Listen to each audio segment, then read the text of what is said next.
વિદ્યાર્થી મિત્રો કેમ છો? મજામાં? વેલ, તો સરસ મજાના આપણે સમૂહ 15 કમ્પ્લીટ કર્યો છે એમસીક્યુ સાથે.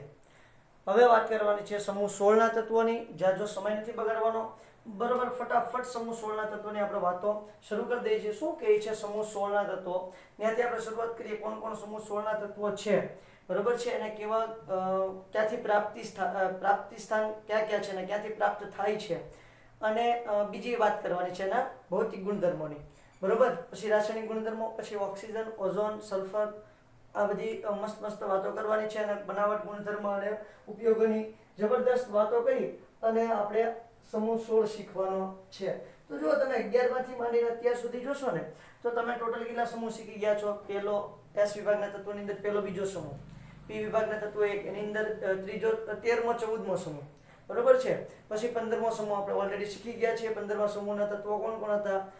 બરોબર, nitrogen, phosphorus, arsenic, antimony, bismuth અને મોસ્કોવિયમ.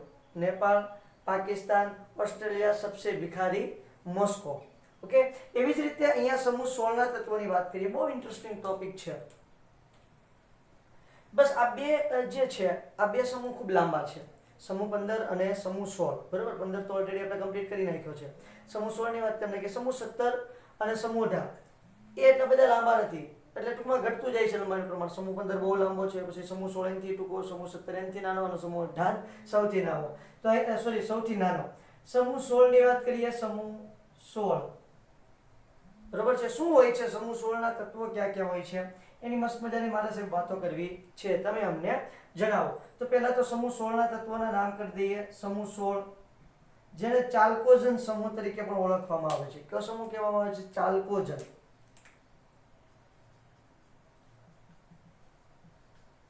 જેને ચાલ્કોજન સમૂહ તરીકે ઓળખવામાં આવે છે. આ નામ એને કોપરની સાથે જોડાયેલા હોવાને કારણે, આ તત્વો કોપર સાથે અને પિત્તળ સાથે જોડાયેલા હોવાને કારણે એને ગિફ્ટમાં મળેલું છે. પિત્તળના કારણે. શેના કારણે ગિફ્ટ મળ્યું છે? પિત્તળના કારણે. કારણ કે પિત્તળ બનાવતી વખતે તમારો સલ્ફર જોઈએ, ઓક્સિજન જોઈએ, બરોબર. આ બધા તત્વોની એમાં જરૂર પડે છે. એટલા માટે પિત્તળના કારણે એને આ નામ ગિફ્ટમાં મળે છે. સમૂહ 16ના તત્વોને ચાલ્કોજન તત્વો કહેવાય. એનું પહેલું તત્વ ઓક્સિજન છે. પહેલું તત્વ કયું છે બેટા? ઓક્સિજન. એટલા માટે એને ઓક્સિજન સમૂહ પણ કહેવાય. ઓક્સિજન સમૂહ. મેં તમને પહેલા પણ એક વખત કીધેલું છે, અગાઉ પણ ઘણી વખત કીધેલું છે કે ભાઈ સમૂહનું પહેલું જે તત્વ હોય, સમૂહના પહેલા તત્વ પરથી આપણો સમૂહ ઓળખાતો. સમજો કે આપણે સમૂહ 15 ભણ્યા છીએ, તો એનું પહેલું તત્વ નાઇટ્રોજન છે, તો એનો નાઇટ્રોજન સમૂહ પણ કહેવાય, બરોબર. આની જેવું, આને કેમ ચાલ્કોજન કહેવાય? એવું આ સમૂહ 15 નું કોઈ બીજું નામ છે નહીં, કારણ કે બધાના ઉલમણા નામ હોય એવું જરૂરી નથી. તો ઓક્સિજન છે, ત્યાર પછી સલ્ફર, ત્યાર પછી સેલેનિયમ, પછી ટેલુરિયમ, પછી પોલોનિયમ અને છે લિવરમોરિયમ, એલવી, બરોબર. આને યાદ રાખવાની શોર્ટકી શું છે? જો કેમિસ્ટ્રી એટલે બેટા બધા એવું વિચારતા કે ભાઈ વાંચવાનો સબ્જેક્ટ છે. નહીં, ખોટી વાત છે સાહેબ. કેમિસ્ટ્રી ખરેખર કન્સેપ્શનલ સબ્જેક્ટ છે, એટલે કે તમારે કન્સેપ્ટ વાળો સબ્જેક્ટ છે. બહુ ઇન્ટરેસ્ટિંગ સબ્જેક્ટ છે. જો એને તમે ખાસ કરીને જો આપણે રોજિંદા જીવનમાં તમે ભણતા જાઓ ને, તો બહુ જ ઇન્ટરેસ્ટિંગ થઈ જાય. તો આને તમારે યાદ રાખવું. જો હું તો આખા નામ જ યાદ રાખું છું. પહેલા ઘણી બધી વખત મેં ઓલરેડી તમને કીધું છે કે હું તો આખા સમૂહના પૂરા નામથી જ યાદ રાખું. પણ શોર્ટકી સ્વરૂપે તમારે એને યાદ રાખવું હોય તો એને શું કહી શકો છો તમે? ઓ સલમાન, સેલિનાને, ટીપો, સેલિનાને ટીપો લીવરમાં, બરાબર. આપણે સલમાનને કહેવાનું છે, એ સલમાન, સેલિનાને લીવરની અંદર ટીપી નાખ, બરાબર છે. એટલે લીવરની અંદર એને મારવાની છે. ઓ મીન્સ કે ઓક્સિજન, સ મીન્સ કે સલ્ફર, સેલેનિયમ, સેલી પરથી સેલેનિયમ, ટી પરથી ટેલુરિયમ, પો પરથી પોલોનિયમ અને લીવર ઉપરથી લીવર મોરિયમ, બરોબર છે. અહીંયા શું આવશે? Oxygen, sulphur, selenium, tellurium, polonium અને લીવર મોરિયમ. આ રીતે તમારા સમૂહ 16ના તત્વોના નામ છે. એનું એક નામ શું છે? ચાલ્કોજન સમૂહ. એક નામ સમૂહ 16. એક નામ બીજું કયું છે? ઓક્સિજન સમૂહ. કારણ કે પહેલું તત્વ કયું છે? ઓક્સિજન. ક્લિયર છે? તો આ રીતે સરસ મજાના સમૂહ 16ના તત્વોના મસ્ત મજાના નામ તમને ખબર પડી ગઈ છે. શું એની શોર્ટકી શું બનાવી છે આપણે? ઓ સલમાન, સેલિના અને ટીપો લીવરમાં. બરોબર છે, ઓ સલમાન સેલિના ને ટીપો લીવરમાં. તો આ રીતે તમારે એને યાદ રાખી શકાય. બરોબર, બહુ ઇન્ટરેસ્ટિંગ છે. જો એ તો તમે આખું આવર્ત કોષ્ટક દોરતા જશો એટલે તમને વધારે ખ્યાલ આવતો જશે બેટા. બરોબર, બીજી ઝંઝટ નથી પડતો. આપણે સમૂહ 13, 14, 15 અને અહીંયા 16. 15 નાઇટ્રોજન, અહીંયા છે boron, aluminium, gallium, indium, thallium.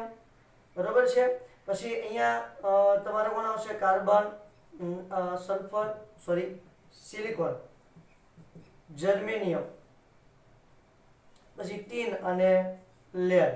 પછી નાઇટ્રોજન, પછી અહીંયા આવશે ફોસ્ફરસ, આર્સેનિક, એન્ટીમની અને બિસ્મથ. પછી અહીંયા આવશે ઓક્સિજન, સલ્ફર, પછી આવશે તમારું સેલેનિયમ, ટેલુરિયમ અને પોલોનિયમ.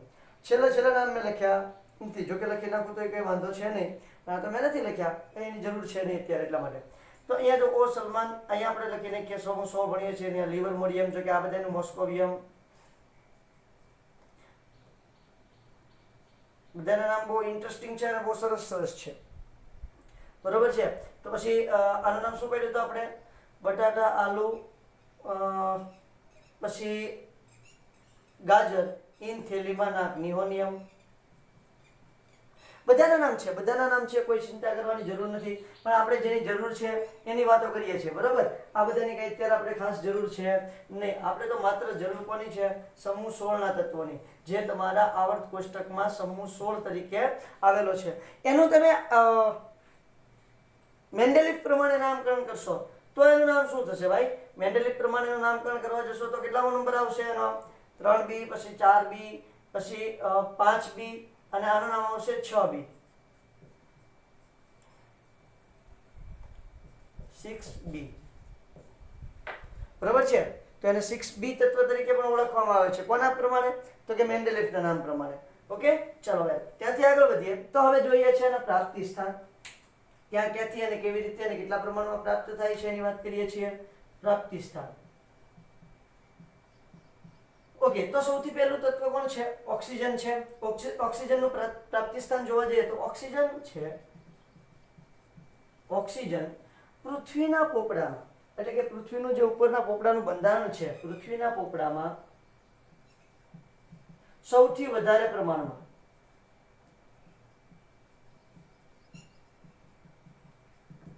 મળતું તત્વ છે. આપણે ઓલરેડી વાત કરી હતી જ્યારે એલ્યુમિનિયમની વાત કરી હતી, બરાબર, ચેપ્ટર 6 ની અંદર. ત્યારે સૌથી વધારે પ્રમાણમાં કોણ તમને મળી આવે છે? તો કે ઓક્સિજન મળી આવે છે. કેટલા ટકા મળે છે? 46% જેટલું મળે છે. કેટલું મળે છે? 46%. ખરેખર એનું પ્રમાણ 46% કરતાં વધારે હોય છે, પણ આપણે કેટલું રાખીએ છીએ? એને 46% રાખીએ છીએ. બરાબર છે. સૌથી વધારે પ્રમાણમાં તમને કોણ મળી આવે છે? તો કે ભાઈ તમને મળી આવે છે તમારું ઓક્સિજન. સૌથી વધુ પ્રમાણમાં મળે છે 46.6% છે બેટા.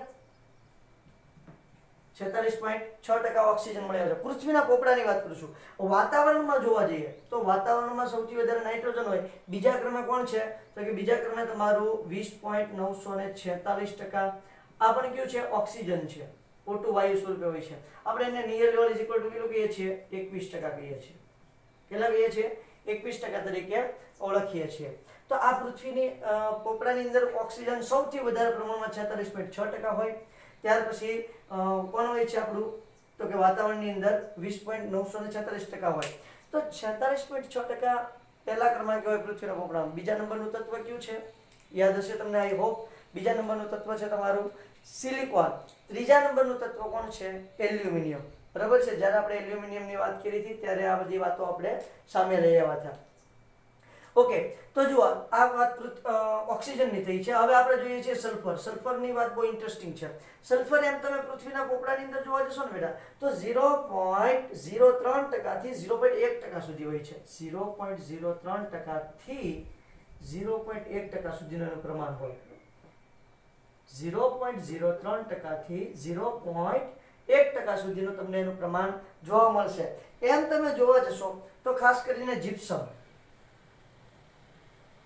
કેવા સ્વરૂપે? Gypsum CaSO4 into 2H2O. બરાબર. પછી ઇપ્સમ આવશે, જીપ્સમ, ઇપ્સમ, આ બધી ખનિજો જ છે બેટા. તો ઇપ્સમ છે એનું સૂત્ર તમે જોવા જશો તો MgSO4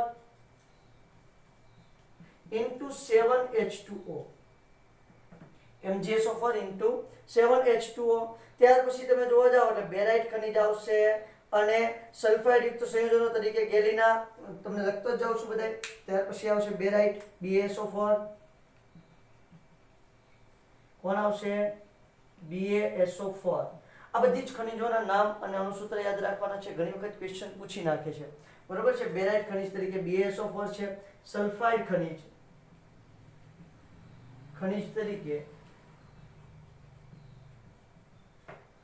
સલ્ફાઇડ હોય તો એની અંદર તો સલ્ફર હોવાનું જ છે, PbS, જેને આપણે ગેલિના કહીએ છીએ. શું કહીએ છીએ, ગેલિના.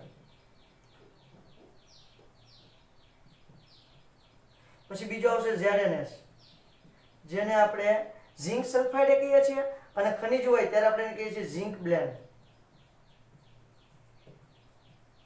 બરોબર છે. ગેલિના એટલે તમારું થશે PbS અને ઝિંક બ્લેન્ડ એટલે શું થશે તો કે સરસ મજાનું થશે તમારું ZnS. હજી તમે લઈ શકો જેમ કે CuFeS2.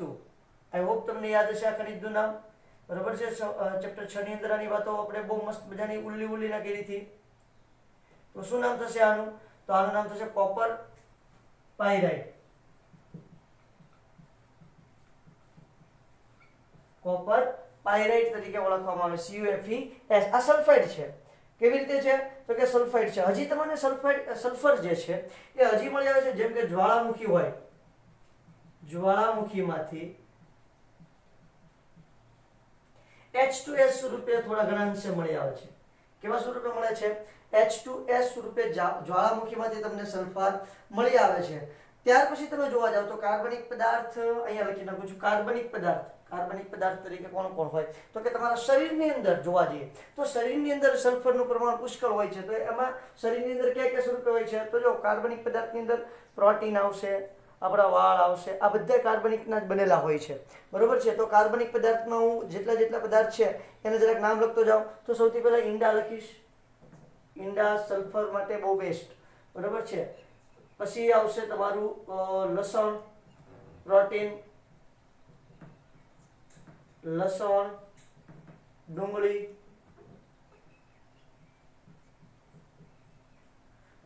ઈંડા, પ્રોટીન, લસણ, ડુંગળી, વાળ, બરોબર છે, વગેરે તમને સરસ મજાના શું જોવા મળે છે તો કે ભાઈ સલ્ફર વાળા સંયોજન, આવડા બધા પદાર્થો છે, કાર્બનિક પદાર્થ છે. હજી રાઈ આવશે, રાઈ જે શાકમાં વઘાર નાખીએ ને એ રાઈ સરસ મજાની તમારી શેમાં આવશે તો કે સલ્ફર યુક્ત સંયોજનોની અંદર તમને જોવા મળશે.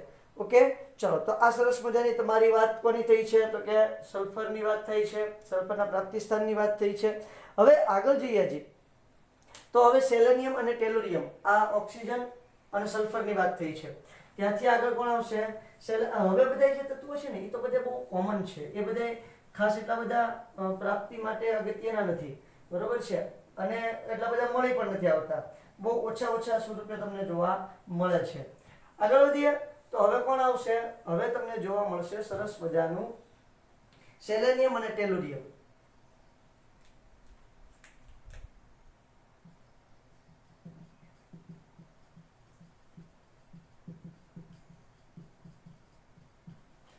ઓકે ભાઈ, ચલો સેલેનિયમ અને ટેલુરિયમની વાત કરું તો આજે તમે સલ્ફાઇડની સંયોજનો મળ્યા છે ને, સલ્ફાઇડની જે ખનિજો મેળવી છે ને એમાં થોડા ઘણા અંશે સેલેનિયમ અને ટેલુરિયમ તમને મળી જાય છે.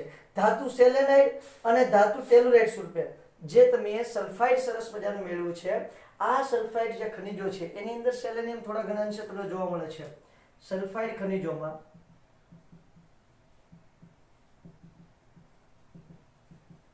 સેલેનિયમ અને ટેલુરિયમ પણ ધાતુ સેલેનાઇડ અને ધાતુ ટેલુરાઇડ, ધાતુ સેલેનાઇડ અને ધાતુ ટેલુરાઇડ તરીકે તમને મળી આવે છે, ટેલુરાઇડ સ્વરૂપે મળી આવે છે.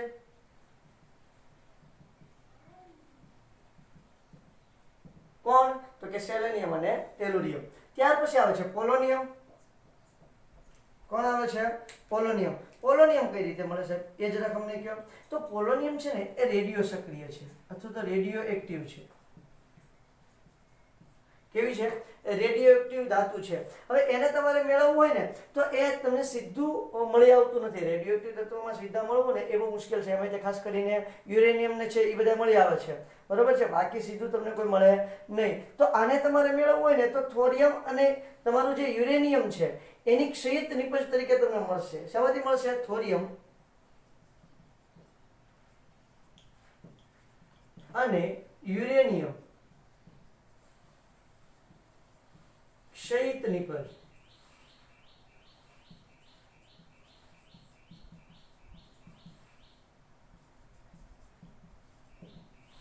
મતલબ શું થાય? તો કે ભાઈ થોરિયમ છે, આ થોરિયમનું તમે વિખંડન કરો તો થોરિયમમાંથી તમને પોલોનિયમ મળશે, અથવા તો તમે યુરેનિયમનું વિખંડન કરો, એનું વિભાજન કરો, બરોબર છે. ન્યુક્લિયર વિખંડન પ્રક્રિયાઓ જે જોવાની હોય તમારે ખાસ કરીને ફિઝિક્સમાં વધારે આવે છે, બરોબર. તો એની અંદરથી તમે શું કરશો તો કે પોલોનિયમ મેળવી શકો છો સરળતાથી. તો અને એ પણ કેવું મળે છે? રેડિયો એક્ટિવ મળે છે. તો થોરિયમ અને યુરેનિયમમાંથી તમને સારા પ્રમાણમાં પોલોનિયમ મળે છે. તો આ બધી મસ્ત મજાની તમારી જે સમૂહ 16ના તત્વો છે એની શું છે તો કે પ્રાપ્તિ ક્યાંથી થાય છે? સમૂહ 16ના તત્વોની ખનિજો છે અને આ ખનિજો સ્વરૂપે કઈ સ્વરૂપે અને કઈ રીતે તમને પ્રાપ્ત થાય છે એની મસ્ત મજાની વાતો કરી દીધી છે. ક્લિયર છે?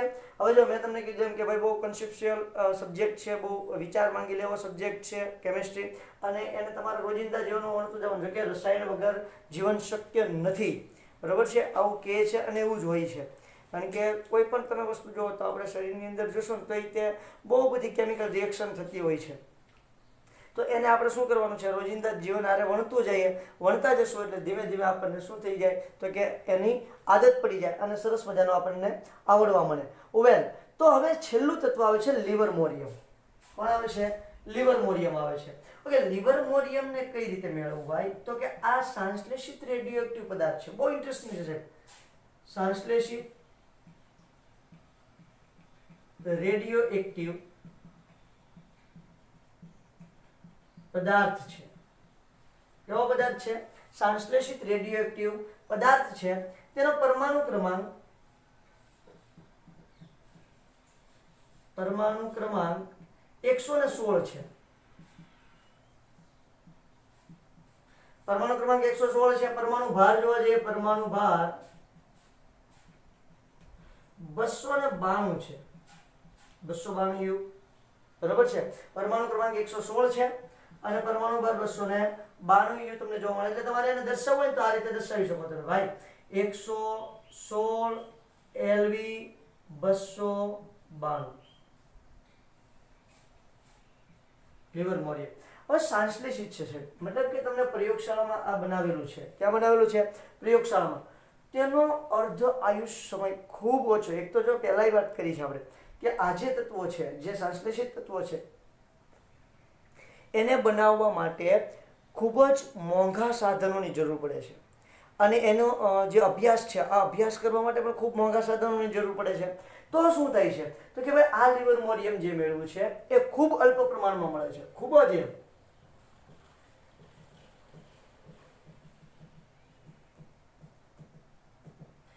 જ અલ્પ પ્રમાણમાં તમને જોવા મળે છે. ઓકે, તો એનાથી શું છે તો કે ભાઈ એક તો એટલું અલ્પ પ્રમાણ હોય, પ્લસ એનો જે અર્ધ આયુષ્ય સમય છે એ સેકન્ડનો બહુ નાનો અમથો ભાગ છે. અર્ધ આયુષ્ય સમય, આયુષ્ય સમય ખૂબ જ ટૂંકો હોવાથી, અર્ધ આયુષ્ય સમય ખૂબ જ ટૂંકો હોવાથી તેના રાસાયણિક ગુણધર્મોનો અભ્યાસ, અથવા તો કોઈ પણ ગુણધર્મ કયો, બરોબર છે, તેના ખાલી ગુણધર્મો જ રાખવું, બરોબર છે. તેના ગુણધર્મોનો અભ્યાસ મુશ્કેલ બને છે. અજૈવ એક તો એટલે મોંઘું, એને મેળવવા માટે એટલે મોંઘા સાધનોની જરૂર પડે, એટલું મોંઘું પડે છે એને મેળવવું. હવે એમાંય પાછું ખૂબ ટૂંકમાં પતી જાય છે, મતલબ કે સેકન્ડનો ખૂબ નાનો ભાગ એનો અર્ધાયુષ્ય સમય છે. એટલે સેકન્ડ થાય ને પહેલાં તો પદાર્થ તમારો ઉપડી જાય. એટલો બધો મોંઘો પદાર્થને એટલો ઝડપી નાશ પામી જાય. તો હવે એક તો એટલું ઝડપી નાશ પામે એના ગુણધર્મો શોધવા, તો શોધવા કઈ રીતે નથી મળતા, હજી પૂરેપૂરો અભ્યાસ થઈ શક્યો નથી. તો આ સરસ મજાની વાત કોની છે, તો કે તમારા લિવરમોરિયમની છે. એની ઇલેક્ટ્રોન રચના તમને બાય ચાન્સ કોઈ પૂછી નાખે તો કેટલામાં નંબરનું તત્વ છે, તો કે ભાઈ સરસ મજાનું 116 નંબરનું તત્વ છે. કેટલા નંબરનું તત્વ છે? 116 નંબરનું તત્વ છે. એટલે રેડોન પછી તેની ઘટના બનવાની છે radon core 4f14, sorry 4f14 જ આવશે. 116 117 18 19 20, ઓકે 5f14 આવશે ભાઈ. રેડોન 5f14 6d10 7s2 અને 7p4. આ એની શું થઈ ગઈ? ઇલેક્ટ્રોન રચના. કોની ઇલેક્ટ્રોન રચના છે? લિવરમોરિયમ. કોની? લિવરમોરિયમની ઇલેક્ટ્રોન રચના છે. ક્લિયર? ચલો સરસ મજાનો સવિયાનો સ્ક્રીનશોટ લઈ લો. તો આપણે આગળ વધીએ, સરસ મજાના એના ભૌતિક ગુણધર્મો વિશે વાત ફટાફટી જરાક કરવા માંડીએ. ક્લિયર છે? વેલ, ચલો વાત કરીએ છીએ સમૂહ 16 ના તત્વોના ભૌતિક ગુણધર્મોની. બહુ ઇન્ટરેસ્ટિંગ છે. સૌથી પહેલો ટોપિક જ આવે છે કે ભાઈ એની સામાન્ય ઇલેક્ટ્રોન રચના. ભૌતિક ગુણધર્મો બહુ સહેલા હોય, યાદ રાખવા બહુ સહેલા હોય છે, અને એમાંથી MCQ પૂછાવાની પોસિબિલિટી ખૂબ વધારે હોય. એટલે આપણે સરસ મજાનું મસ્ત મજાનું યાદ રાખવાનું છે. વેલ, કઈ વાંધો નહીં સાહેબ, યાદ રાખી લેશું. ચલો તો ભૌતિક ગુણધર્મોની વાત કરી દઈએ છીએ.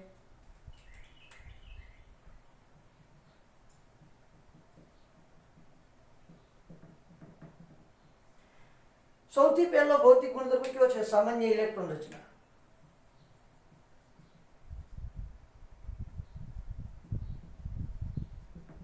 તો સમૂહ 16 ના તત્વોની સામાન્ય ઇલેક્ટ્રોન રચના જોવા જાવ તમે, તો સમૂહ 16 માં તત્વ જે છે એમાં p કક્ષકમાં કેટલા ઇલેક્ટ્રોન સમાન હશે? તો જો સમૂહ 13 નો તત્વ છે ને, સમૂહ 13 ની વાત કરું છું. સમૂહ 13 માં p કક્ષકમાં 1 ઇલેક્ટ્રોન હશે, સમૂહ 14 માં 2, સમૂહ 15 માં 3 અને સમૂહ 16 માં કેટલા છે? 4 ઇલેક્ટ્રોન હશે. સમૂહ 16 ની અંદર p કક્ષકની અંદર 4 ઇલેક્ટ્રોન હશે, અને એની સામાન્ય ઇલેક્ટ્રોન રચના ns2 np4 છે. મતલબ શું થાય? તો કે જો ઓક્સિજન લ્યો તો શું થશે? 2s2 2p4. બરાબર? આગળ તો ઉમદા વાયુ આવવાનું છે, હિલિયમ. પછી ઓક્સિજન પછી કોણ લેવાનું છે? સલ્ફર, સેલેનિયમ, ટેલુરિયમ અને પોલોનિયમ. પોલોનિયમ તો રેડિયોએક્ટિવ છે, તેની બહુ વાતો નહીં કરીએ, કારણ કે રેડિયોએક્ટિવ છે, બહુ ખતરનાક હોય છે. હવે જો હિલિયમ પછી કોણ આવશે? નિયોન. તો અહીંયા 3s2 3p4. નિયોન પછી કોણ આવશે? સેલેનિયમ. તો અહીંયા કોણ આવશે? આર્ગોન. 4s2 4p4. બરાબર? 3d પછી ભરાતી જશે, જો એમાં કોઈ પ્રશ્ન નથી. એ તો અહીંયા લખી દઉં છું. 3d જરાક આગળ લખી દઉં. 3d10 4s2 4p4. બરાબર? ટેલુરિયમ. તો આર્ગોન પછી કોણ આવે? Krypton 5d10. બરાબર છે? પછી શું આવશે? Sorry 4d10 5s2 5p4. ત્યાર પછી કોણ આવશે? ઝેનોન. પોલોનિયમ માટે કોણ આવશે? ઝેનોન. તો અહીંયા આવશે 4f14 5d10 6s2 6p4. અને આપણે હમણાં જોયું છે તે લિવરમોરિયમ. તો અહીંયા કોણ આવશે? Radon 5f14 6d10 7s2 7p4. તો આ જે n છે, n એટલે શું છે? તમારો મુખ્ય ક્વોન્ટમ અંક દર્શાવે છે, જે 2 3 4 5 6 અને 7 અનુક્રમે કયો છે? 2 3 4 5 6 અને 7. અહીંથી ફરી એક જોજો, 2 3 4 5 6 અને 7. બાહ્યતમ કક્ષાની ઇલેક્ટ્રોન રચનાની વાત કરી છે. બરોબર છે? બાહ્યતમ હોય, બાહ્યતમ કક્ષાની ઇલેક્ટ્રોન રચના, અથવા તો સંયોજકતા કક્ષાની ઇલેક્ટ્રોન રચનાની વાત થઈ છે. તો આ બહારની કક્ષાથી બેટા જો ક્લિયર થાય છે આખી વાત. તો આ સરસ મજાની તમારી બાહ્યતમ કક્ષાની ઇલેક્ટ્રોન રચનાની વાત થતી તમને જોવા મળે છે. ત્યાર પછી ત્યાંથી આગળ વધીએ તો પરમાણુય અને આયનીય ત્રિજ્યાની પણ ભેગી વાત કરી નાખીએ. એ પણ બહુ ઇન્ટરેસ્ટિંગ છે. ચલો, પરમાણુય અને આયનીય ત્રિજ્યા.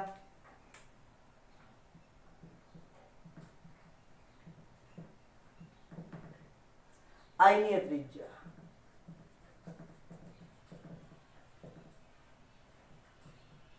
સેમ ટુ સેમ જેમ આપણે બીજા બધા તત્વોની અંદર વાત કરી છે ને એ પ્રકારની તે પરમાણ્વીય અને આયનીય ત્રિજ્યાઓની વાતો છે. એટલે કઈ અહીંયા આપણે નવી ધાર મારવાની છે નહીં. ચાલો તો પરમાણ્વીય અને આયનીય ત્રિજ્યાની વાત કરીએ. સમૂહમાં ઉપરથી નીચે તરફ જઈએ. સમૂહમાં ઉપરથી નીચે તરફ જતા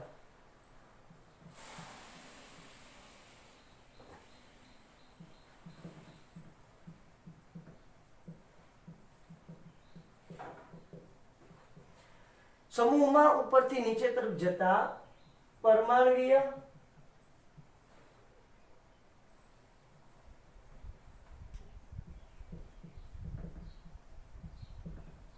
અને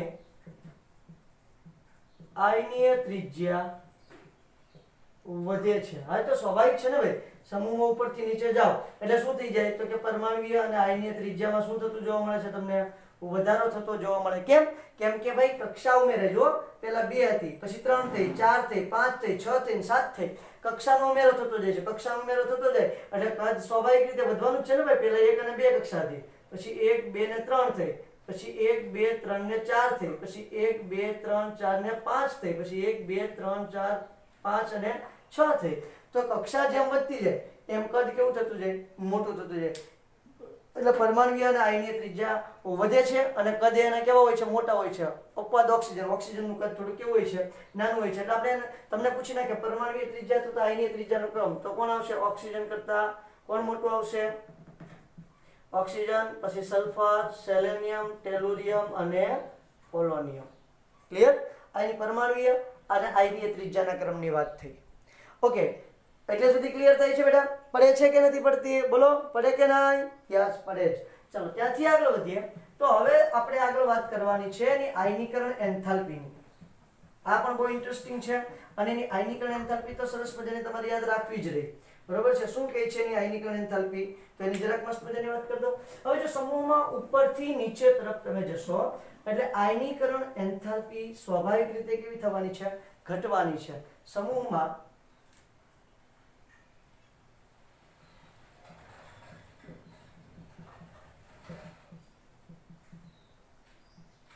આયનીકરણ એન્થાલ્પી સમૂહમાં ઉપરથી નીચે તરફ જતા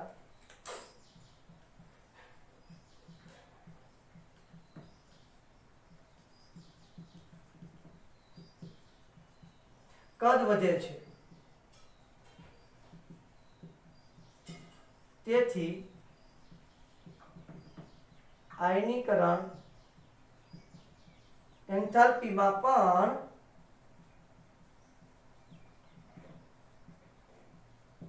વધારો થાય છે. સમૂહમાં ઉપરથી નીચે તરફ જતા કદ વધે છે. તેથી ઘટાડો થાય છે. આયનીકરણ એન્થાલ્પીમાં ઘટાડો થાય છે. હવે ઉપરથી નીચે તરફ તમે જાઓ ભઈલા તો જો કેન્દ્રથી અહીંયા કેન્દ્ર છે, બધાનું કેન્દ્ર હું અહીંયા લઈ લઉં છું વચ્ચે. ચાલો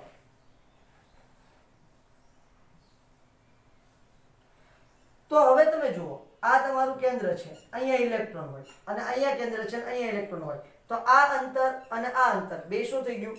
વધી જાય. બરોબર છે? આ અંતર કરતા નીચે તરફ કેવું થતું જાય? તો કે અંતર છે સાહેબ વધતું જશે. ઓકે બેન, તો વધતું જાય તો કેન્દ્રનું તેના પર અસરકારક જે વીજભાર છે, અસરકારક કેન્દ્રીય વીજભાર છે, એમાં શું જોવા મળે બેટા? ઘટાડો જોવા મળે. કદ વધે તેમ અસરકારક કેન્દ્રીય વીજભાર ઘટે. કદ વધતા અસરકારક કેન્દ્રીય વીજભાર ઘટે છે, જેને આપણે ઝેડ ઇફેક્ટિવ કહીએ છીએ. શું કહીએ છીએ? Z effective. કદ વધે તેમ કેન્દ્રીય વીજભાર ઘટે, તેથી કેન્દ્ર તરફ ઇલેક્ટ્રોનનું આકર્ષણ ઘટે છે. કેન્દ્ર તરફ ઇલેક્ટ્રોનનું આકર્ષણ કેવું થઈ જાય? ઘટી જાય. કેન્દ્ર તરફ ઇલેક્ટ્રોનનું આકર્ષણ ઘટે તો એને દૂર કરવો કેવો થઈ જાય? સહેલો થઈ જાય. તેથી આયનીકરણ એન્થાલ્પી ઓછી હોય છે.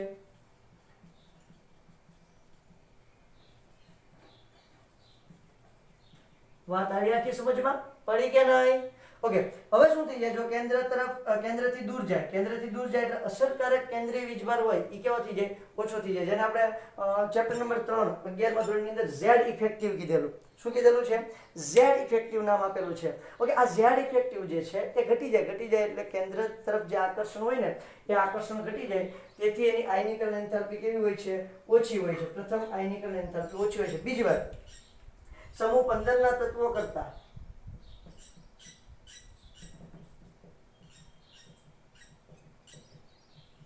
પણ ઓછી હોય છે. હવે એનું કારણ શું હતું? તો એ ઓલરેડી આપણે સમૂહ 15 ની અંદર જોઈ ગયા હતા. સમૂહ 15 છે એ અર્ધપૂર્ણ હોય, જ્યારે સમૂહ 16 ના તત્વો જે છે એ કેવા હોય છે? અપૂર્ણ હોય. આને અપૂર્ણ કહેવાય. અર્ધપૂર્ણ, પૂર્ણ અને અપૂર્ણ 3 પ્રકારની ઇલેક્ટ્રોન રચના હોય. તો આ અર્ધપૂર્ણ છે કારણ કે ફિક્સ ભરાયેલી છે. અને આને કેવી કહેવાય? અપૂર્ણ. હવે જો અહીંયા શું હશે તો કે બે ઇલેક્ટ્રોન એક જ કક્ષકમાં છે. બે ઇલેક્ટ્રોન એક જ કક્ષકમાં છે એટલે એના કારણે એની અંદર અપાકર્ષણનું પ્રમાણ કેવું થશે? વધશે, કારણ કે ઇલેક્ટ્રોન બંને કેવો વીજભાર ધરાવશે? ઋણ. અપાકર્ષણ વધશે એટલે આ ઇલેક્ટ્રોનને આપણે સહેલાઈથી દૂર કરી શકીએ. એ ઇલેક્ટ્રોનને આપણે સહેલાઈથી શું કરી શકીએ? દૂર કરી શકીએ. અને એમ પણ તમને ભાઈ કહી દઉં બેટા જરાક કે જેમ ઝેડ ઇફેક્ટિવ ઘટે એમ આયનીકરણ એન્થાલ્પીનું મૂલ્ય શું થાય? ઘટે. એટલે આયનીકરણ એન્થાલ્પી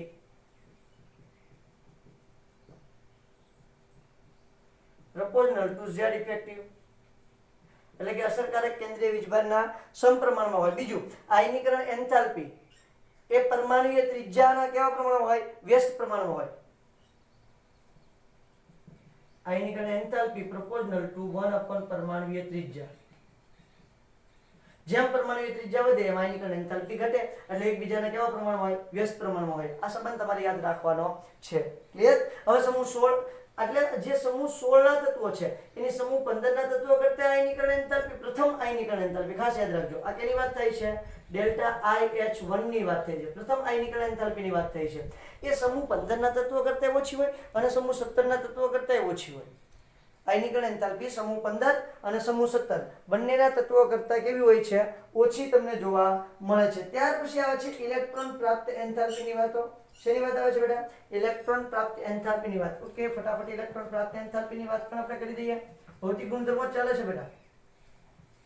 તમારા પુસ્તકમાં છે ને આવા ગુણધર્મો આપ્યા છે, પછી ભૌતિક ગુણધર્મો અલગથી આપ્યા છે, બરોબર? પણ આપણે બધાનો સમાવેશ એક સાથે ભૌતિક ગુણધર્મોની અંદર કરી લઈએ, કોઈ વાંધો નહીં. આપણે તો શેમાં કોન્સન્ટ્રેશન કરવાનું છે? JEE અને નીટમાં કરવાનું છે. પ્લસ આમાંથી સોરી આપણે 4 માર્ક્સનો કીધેલો ક્વેશ્ચન ને, આમાંથી 3 માર્ક્સનો ક્વેશ્ચન પૂછે છે બેટા અને MCQ પૂછાય છે. ઓકે, તો હવે આવે છે શું? તો કે ભાઈ ઇલેક્ટ્રોન પ્રાપ્ત એન્થાલ્પી.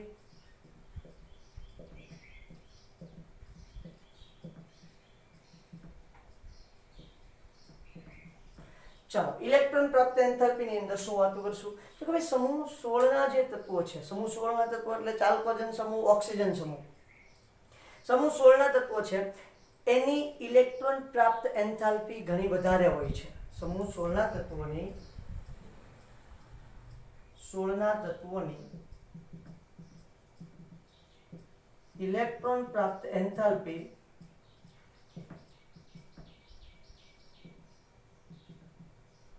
વધુ ઋણ હોય છે.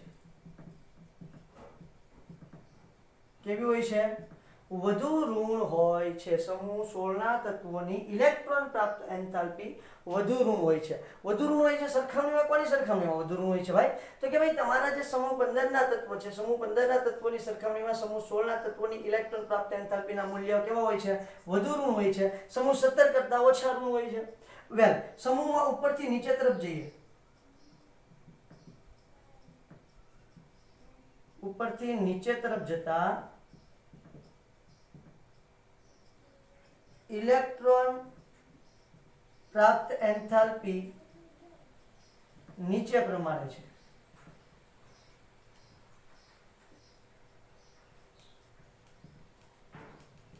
હવે કઈ રીતે નીચે પ્રમાણે? તો કે જો સૌથી આપણને ખબર છે કે ભાઈ ઓક્સિજન છે એની અંદર વધારેમાં વધારે કઈ કક્ષક છે?